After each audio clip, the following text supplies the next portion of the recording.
Machiavelli in this Illuminati, all through your body. The blows like a 12-gauge shot.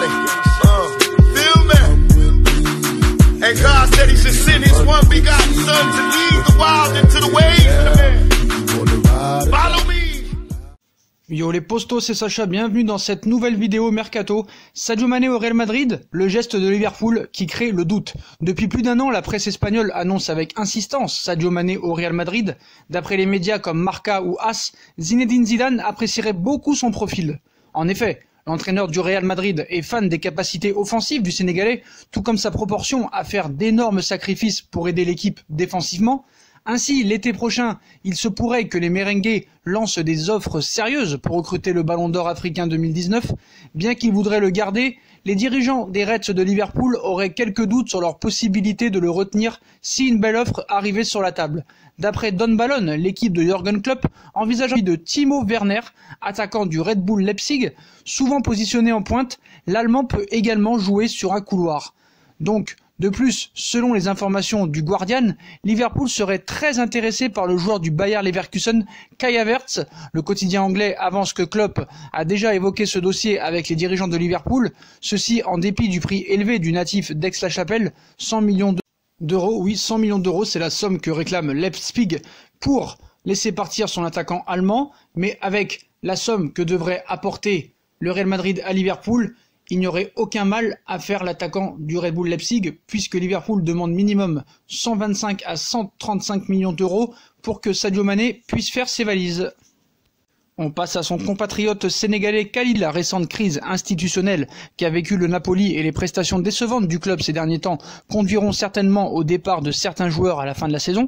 Kalidou Koulibaly pourrait en faire partie, le président de la formation italienne étant désormais disposé à discuter de son départ, alors que le défenseur sénégalais est depuis bien longtemps suivi par Manchester United. Au PSG, on veut aussi sauter sur l'occasion. Le club de la capitale serait prêt à retenter sa chance dans ce dossier et serait d'ailleurs disposé à proposer un salaire de 12 millions d'euros net par an aux Sénégalais, un salaire sur lequel il sera difficile à Manchester United de s'aligner, plutôt qu'en plus Manchester United ne devrait pas participer à la prochaine Ligue des Champions, mais du côté de Koulibaly, il se pose un problème. Celui-ci ne serait pas fan du tout de la Ligue 1 et ne serait pas disposé à jouer dans le championnat français, donc affaire à suivre cet été. Mais on passe au mercato d'hiver où Piatek serait une nouvelle cible du Paris Saint-Germain. Edinson Cavani, plus que jamais sur le départ, Leonardo doit s'activer pour lui trouver un remplaçant. C'est dans cette optique que le directeur sportif du PSG pourrait passer à l'action pour tenter de recruter Christophe Piatek, comme l'explique un certain média depuis l'arrivée de Zlatan Ibrahimovic. Une piste pas si surprenante que ça, étant donné que Leonardo était le directeur sportif de l'AC Milan la saison dernière. Donc le dossier Leonardo piste plusieurs noms, mais Piatek est vraiment très apprécié pour pouvoir remplacer Edinson Cavani d'un éventuel départ à l'Atlético Madrid. D'ailleurs, il n'y a pas que l'Atlético Madrid qui est sur le cas Edinson Cavani. Une offre surprenante de Chelsea pour Cavani. Chelsea aurait formulé une offre pour tenter d'attirer Edinson Cavani dès cet hiver. Le club anglais proposerait au PSG un prêt payant de près de 6 millions d'euros en prenant intégralement en charge le salaire de l'Uruguayen sous contrat dans la capitale française. Le PSG ayant déjà refusé 10 millions d'euros de la part de l'Atlético Madrid. Réunion Milan-Paquetá ce jeudi. Une réunion a été organisée ce jeudi entre la direction de l'AC Milan et l'agent du Brésilien Paquetá. Au centre des discussions, l'avenir du joueur qui serait notamment désiré par Leonardo, le directeur sportif du PSG. Ce rendez-vous devrait permettre d'y voir plus clair sur la faisabilité ou non de ce transfert. Le profil de Paquetá n'est pas franchement ce dont le PSG a besoin en ce moment, surtout avec les blessures de Marquinhos et Edinson Cavani qui sont deux potentiels milieux. Donc le Paris Saint-Germain, je pense, devrait se projeter plus sur un 6 plutôt qu'un milieu offensif comme Lucas Paquetá. Et on va passer à un autre Brésilien, Neymar, qui a reçu un smartphone d'or avec son nouveau logo. Automne dernier, à l'approche des premiers frimas de l'hiver, Neymar annonce la sortie de son nouveau site web, l'occasion d'y découvrir un changement identitaire avec la révélation d'un nouveau logo pour les supports marketing et de communication de l'attaquant du PSG. Et dans son cas, il y en a énormément. Des plus importants, son équipementier Nike en tête qui lui dédie des collections personnelles. Au plus futile, ici son nouveau smartphone. Donc un smartphone tout en or pour Neymar, son nouveau logo gravé dessus, tout en or, 24 carats, il porte le blaze du Brésilien gravé sur la coque. Comme il est fan de comics, au point d'avoir des personnages tatoués sur la peau, il en a Design Gold qu'il a conçu pour lui et un autre pour son partenaire Kylian Mbappé dans un registre pour le français plus simple, avec les références au dos de ses maillots, son nom en lettres majuscules, son numéro 7 et sur le haut de l'appareil les logos de la Fédération française de football et du PSG. Donc comme c'est pas un transfert au Barça, quand c'est pas une prolongation de contrat, quand c'est pas les blessures, on invente tout et n'importe quoi pour Neymar qui a reçu ce smartphone d'or. CR7 qui a encore marqué hier soir en demi-finale de Coupe d'Italie et qui envoie la Juve en demi-finale face à l'AS Roma. Grâce à Cristiano Ronaldo, la Juve a validé son ticket pour le dernier carré de la Coupe d'Italie face à la Roma. Cristiano Ronaldo est décidément imbattable en ce moment, que ce soit avec la Juventus de Turin ou le Portugal. Le Portugais vient d'inscrire 16 buts lors de ses 13 derniers matchs, toutes compétitions confondues, dont un dernier ce mercredi soir face à l'AS Roma, 3-1 en quart de finale de la Coupe d'Italie. CR7 a mis le feu sur une passe décisive d'Higuaín. CR7 a mis la Juve sur d'excellents rails à l'Allianz Arena Stadium avant que le Barça double la mise et remporte cette quart de finale face à l'AS Roma 3-1. Ronaldo rentre encore un peu plus dans la légende à l'aube de ses 35 ans. D'ailleurs, Ronaldo manque beaucoup à Messi. Lionel Messi avait lancé un appel à l'aide. On se rappelle, Lionel Messi, joueur du FC Barcelone, avait commenté sa nouvelle saison sans son plus grand concurrent Cristiano Ronaldo, aujourd'hui joueur de la Juventus de Turin. Il a regretté son départ du Real Madrid. Cela a duré pendant de nombreuses années. Ce n'est pas facile de rester aussi longtemps au plus haut niveau, d'autant plus dans des clubs aussi exigeants que le Real Madrid et le Barça, les deux meilleures équipes du monde, a indiqué Messi. Le fait de se concurrencer pendant si longtemps restera gravé. Ce duel était beau sur le plan personnel et je pense que les gens ont également aimé. Qu'ils soient supporters du Real, du Barça ou amateurs de football en général, les matchs contre le Real Madrid sont toujours aussi spéciaux. Mais ils l'étaient déjà encore plus quand Cristiano Ronaldo était là. Donc peut-être que Lionel Messi et Cristiano Ronaldo se retrouveront peut-être en face à face en Ligue des Champions. Un Juve-Barça serait plutôt pas mal pour revoir les deux meilleurs joueurs du monde face à face. On se rappelle d'ailleurs des propos de Cristiano Ronaldo après la cérémonie du Ballon d'Or où Lionel Messi avait reçu son 6e Ballon d'Or. Le journaliste pose la question à Cristiano Ronaldo, c'est fini cette rivalité? Cristiano Ronaldo avait bien répondu au journaliste, non, ce n'est jamais terminé. La preuve, depuis que Cristiano Ronaldo a reçu, que Lionel Messi ait reçu son 6e Ballon d'Or, Ronaldo en est à 13 buts en 10 matchs. Et on repasse au mercato. Camavinga dans la shortlist du Borussia Dortmund. Et si Eduardo Camavinga rejoignait la Bundesliga, le milieu de terrain rennais serait l'une des cibles du Borussia Dortmund, qui s'attend à un profond renouvellement d'effectifs d'ici la saison prochaine. On évoque un prix de transfert de l'ordre de 50 millions d'euros. Difficile à imaginer pour cet hiver. Pour cet été, en revanche, tout est possible, mais voilà. Et n'oublions pas que Eduardo Camavinga est lié à Rennes jusqu'en 2022. Il a 17 ans. Il est au sommet de la shortlist du Borussia Dortmund. Pour préparer l'avenir, le montant de 50 millions d'euros, record du club pour un achat, est évoqué, à suivre cet été d'ailleurs.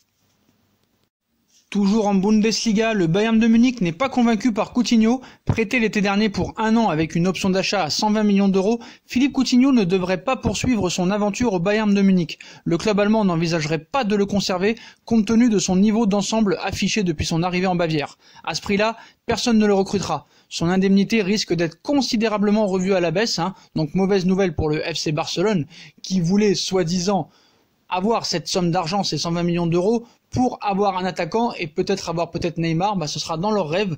Philippe Coutinho va retourner au FC Barcelone et ne recevra pas leurs 120 millions d'euros. À défaut de ne pas recevoir cette somme, le FC Barcelone va pouvoir compenser. Rodrigo Moreno aurait donné sa réponse au Barça à la recherche d'un attaquant pour remplacer Luis Suarez. Le FC Barcelone aurait choisi Rodrigo Moreno. L'attaquant espagnol aurait déjà donné sa réponse au club catalan. La blessure pour une longue période de Luis Suarez ne fait pas les affaires des dirigeants du Barça. Elle les obligerait à s'activer pour recruter un avant-centre cet hiver et Rodrigo Moreno serait la piste privilégiée à l'heure actuelle. Une offre de prêt avec option d'achat à hauteur de 60 millions d'euros aurait même été transmise à Valence. Selon plusieurs sources en Espagne, Rodrigo Moreno aurait déjà fait son choix si ses dirigeants venaient à donner leur accord. Rodrigo Moreno aurait dit oui. Comme l'annoncent certains médias, Rodrigo Moreno aurait déjà donné son accord à Barcelone en vue d'un transfert cet hiver. Si Valence n'était initialement pas favorable à son départ cet hiver, le club pourrait changer d'avis en fonction des négociations. Les dirigeants de Valence pourraient désormais accepter une petite somme cet hiver autour des 10 millions d'euros, assortie d'une option d'achat obligatoire de 50 millions d'euros activée à la fin de la saison. Cette solution laisserait l'opportunité à Valence de se tourner vers un avant-centre de son calibre cet hiver. Puis, avec cette somme investie, 60 millions d'euros, plus la non versement d'argent du Bayern de Munich pour Coutinho, ça met fin aux rumeurs de Neymar au FC Barcelone. On va passer aux déclarations de Kylian Mbappé, ses rêves, Lionel Messi, CR7, Verratti, Icardi, les confidences de Kylian Mbappé. Donc Kylian Mbappé a de l'ambition et il ne s'en cache pas. Dans un entretien accordé à la Gazzetta dello Sport ce mercredi, le champion du monde a réitéré son envie de réaliser un triplé C1 Euro JO. Le joueur du PSG a également confié toute son admiration envers Marco Verratti et concernant la suite de sa carrière, il devra forcément s'inspirer plus de Cristiano Ronaldo que de Léo Messi. Kylian Mbappé a fait un nouveau rêve. Du haut de ses 21 ans, le champion du monde s'est fixé un défi complètement fou. Réaliser un triplé Ligue des Champions Euro JO. Le tout, évidemment, si le PSG l'autorise à se rendre à Tokyo avec les Bleuets. Et pour l'instant, c'est encore loin d'être certain. Mais peu importe pour lui, dont l'ambition ne se heurte à aucune limite. Dans un entretien accordé à la Gazzetta dello Sport en marge du lancement de son association Inspired by KM, lundi, l'international français a répété son ambition de tout gagner en 2020. Morceau choisi, son envie de tripler, il cite « Le rêve, c'est de gagner la Ligue des Champions avec le PSG, puis l'Euro et les JO avec le maillot des Bleus », a-t-il expliqué au quotidien transalpin. Il continue « Comme tous les rêves, cela peut paraître inaccessible, mais je vais tout faire pour le réaliser. Cela ne dépend pas que de moi. En club, la Ligue des Champions reste le trophée le plus important, mais la saison dernière, nous n'avons même pas gagné les coupes nationales. On veut se rattraper. Ce sera une année importante pour Paris. » Concernant la Ligue des Champions, Mbappé assure croire beaucoup au potentiel du PSG. Il cite « On a fait un bon mercato d'été, mais la saison dernière aussi devait être la bonne pour la C1. Celle d'avant également. Ce qui compte, c'est le terrain », explique l'attaquant parisien. Pour lui, il faut toutefois un esprit d'équipe et une volonté de se sacrifier pour remporter quelque chose d'important. Et nous, les attaquants en premier, on doit être au service du jeu et du collectif, conclut-il. Sa complicité avec Mauro Icardi, associé à Icardi dans le 4-4-2 de Thomas Tuchel, Kylian Mbappé s'est montré très heureux de sa complicité avec l'attaquant argentin. Il cite « Mauro Icardi est l'un des meilleurs attaquants du monde. Il est arrivé avec beaucoup d'humilité. Il a déjà beaucoup marqué. C'est un joueur important pour nous. Nous sommes complémentaires. Moi aussi je marque beaucoup, mais cela ne veut pas dire que je veux mettre mes coéquipiers dans l'ombre. L'important c'est de continuer comme ça », explique l'international tricolore, qui espère que son compère continuera à ce rythme. Pour résumer, Mbappé explique que l'Argentin a d'ores et déjà prouvé qu'il était un élément important pour le PSG. Son admiration pour Verratti et le retour de Neymar. Selon vous, quel joueur a le plus impressionné Mbappé depuis son arrivée à Paris? Neymar, Di Maria, Thiago Silva? Raté, raté et encore raté. La bonne réponse était Marco Verratti. Il cite « C'est un phénomène. C'est évident pour tout le monde. Il est le joueur qui m'a le plus impressionné depuis mon arrivée au PSG. Il est très fort. Et c'est une chance incroyable de l'avoir dans l'équipe. Je suis fier de pouvoir jouer avec lui », a confié l'attaquant parisien. Mais que Neymar se rassure, son ami ne l'a pas oublié. Il cite « C'est un très grand joueur Neymar. Nous sommes complices, même en dehors du terrain », explique Mbappé. Il a eu 2 saisons difficiles, mais il revient à son meilleur niveau. C'est une bonne nouvelle pour le PSG et pour ceux qui aiment le football. Une carrière à la Ronaldo, à la Messi, le palmarès déjà bien rempli, Kylian Mbappé à l'avenir déjà tout tracé. Interrogé sur ses plans de carrière, à savoir s'il préférait faire comme Lionel Messi, tout gagner avec un seul club, ou Cristiano Ronaldo, tout gagner avec plusieurs clubs. Le natif de Bondy s'est montré réaliste. Il cite « Pour moi, c'est déjà trop tard pour faire comme Messi, sinon j'aurais dû rester à Monaco. Et donc, de manière logique, et sans rien vouloir enlever à Messi, je dois forcément m'inspirer de la carrière de Ronaldo », a-t-il expliqué. Questionné sur ses idoles d'enfance, Mbappé a répondu ce que tout le monde savait déjà, le mythe Zidane. Cristiano Ronaldo a la chance de pouvoir affronter. Et enfin, plusieurs joueurs comme Pelé, Ronaldinho, Kaka, Ronaldo. Le racisme en Serie A aussi, toujours en proie à des épisodes de racisme, le championnat italien peine toujours à régler ce problème qui dure depuis bien trop longtemps.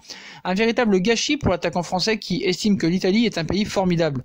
Il y a des clubs historiques, cite-t-il, en Serie A, qui a recommencé à briller ces dernières saisons avec l'arrivée de grands joueurs, poursuit-il. Mais ce problème de racisme gâche tout. C'est une tâche pour le football italien, explique Kylian. C'est incompréhensible. Nous jouons au football car nous aimons autant ce sport que les supporters dans les tribunes. Je ne comprends pas comment on peut continuer à insulter ceux qui partagent la même passion. Alors faut-il que les joueurs quittent le terrain en cas de cris racistes? Il répond « Oui, à condition que tout le monde le fasse. Noir comme blanc, répond-il. Qui ne sort pas accepte l'inacceptable. Maintenant, il faut dire stop. Qui ne sort pas du terrain s'adapte à qui insulte. Il ne faut pas attendre que le problème tape à ta porte pour le résoudre. » Voilà les propos de Kylian Mbappé, qui a parlé de tous les joueurs, de Cristiano Ronaldo, de Lionel Messi, de Verratti, de Icardi, de Neymar, ses objectifs en Ligue des Champions, au JO. Donc voilà les postos, comme d'habitude, hein. Si on a kiffé la vidéo, dites-moi en commentaire ce que vous en pensez de toutes ces infos mercato, des propos de Kylian Mbappé, les objectifs, toutes ces propositions. Puis comme d'habitude, si on a kiffé la vidéo, on like, on partage, on s'abonne, on active la petite cloche pour recevoir les notifications. On nous rejoint sur nos différents réseaux sociaux, Instagram, Facebook, Snapchat, Twitter, ainsi que sur Utip si vous voulez aider à faire évoluer la chaîne en regardant les pubs gratuitement ou en faisant un petit don. Voilà les postos. Je vous souhaite à tous une très bonne vidéo et à très vite pour une nouvelle vidéo les postos. Tchuss!